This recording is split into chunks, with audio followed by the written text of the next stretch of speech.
Gentlemen, Antonio here. All right, today we're going to talk about the loafer. Specifically, what is a loafer? Where does it fit in your wardrobe?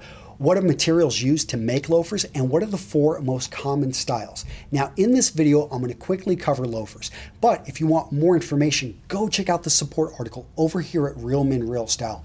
Over there, I'm going to go into a lot more detail on the history, all the details on where they come from. I'm going to talk about more about the styles. I'm going to have full illustrations. Okay. So this pair right here, it's the Stewart. I've had these for about a year. I really enjoy wearing them for about, I'd say probably 2 particular, maybe 3 reasons. Number 1 is they are incredibly comfortable. So every time I wear these, I feel good about them. Number 2, incredibly convenient. When I travel, they come on and off. Now, the third part is they're fun. You notice the material here. It's gray suede. This stands out. Of all the shoes in my wardrobe, these are probably the ones that get the most compliments. Why? Because it takes a little bit of courage to wear something like this. I'm a pretty conservative dresser. Most of my shoes are dark brown. They're not, I mean, they look great when you get up close, but from a distance, they look pretty normal. This is something that when people see it, they're like, wow, those are great shoes. And I love having that fun, bringing that bit of spice into my wardrobe. So that's the great thing about loafers. And that's a great segue into the 4 characteristics that define what a loafer is. Number 1, you need to be able to slip on and off. Now, this is a classic example of a Belgian style loafer. As you can see, your foot should slip on, should slip off, and that leads us to point number 2. What you will not see on loafers are straps or buckles like we see here on the monk strap, or laces, which you see here on a pair of hole-cut Oxfords, which are the Martins, and again, Paul Evans' example here. But notice our loafer does not have any of those. Again, slip on and off, no buckles, no laces. In addition, it is a casual shoe by nature.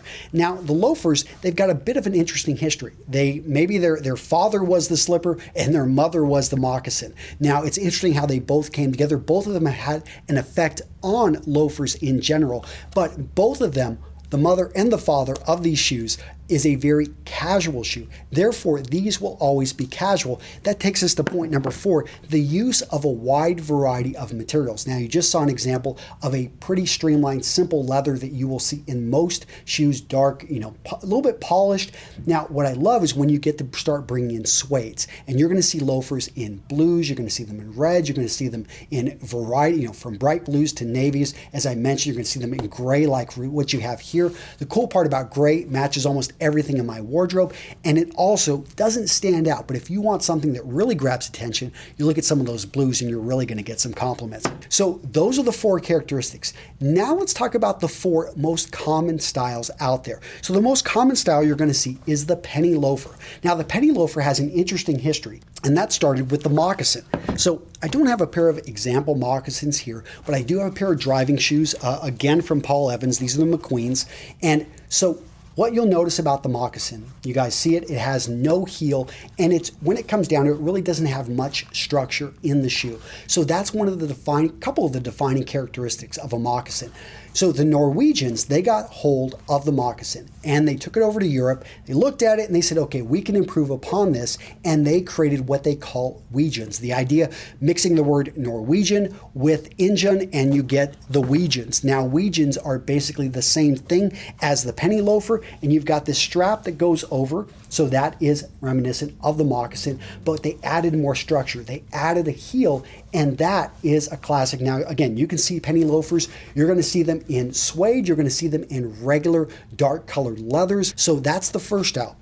Next, let's talk about the Belgian style, and it's going to have a small bow, almost a tassel right over here. It has more of a slipper heritage than it actually has more of a moccasin heritage. So this is where we almost get to the same place, but we come from different points. Now, the Tassel loafer, it's that big tassel. What sets it apart is going to be one of the most casual of all the loafers out there, and that's because of the size and the presence of that large tassel on top of it. Doesn't matter if he even goes with a nice, smooth, in black material, it still is going to be, because of the size of the tassel, a very casual shoe. Now, the 4th style we're going to talk about is the Horsebit or the Gucci loafer. Now, in the 1950s, 1960s, Gucci saw the loafer rising up. They wanted to come out and put their stamp on something that would be unique. So they came out with a loafer that had this metal strap going across, looked like a horsebit, so hence it got its name, but it actually came out of Gucci. Nowadays, you will find them in a wide variety made from various brands around the world, but that one right there was actually made to be worn by the fashion-forward elite with suits and with dressier materials. So you can say loafers can actually, they went from starting off with a very casual heritage and they became progressively dressier as time went on. Nowadays, could you wear this with a suit? Yeah, you could probably pull off, especially in the United States. But would I recommend it? No, I see this as something that you wear with a pair of odd trousers, gray flannel trousers, maybe with jeans, maybe a suit, light colored with no tie. You could pull this off. But this is always, in my opinion, going to be a casual shoe. Now, guys, I would love to hear from you down in the comments below. Which of these 4 styles do you feel suits you? Would you like to have as your 3rd, 4th, maybe 5th shoe in your interchangeable wardrobe? And again, go check out the article here. I go into more detail. I'll see you in the next video.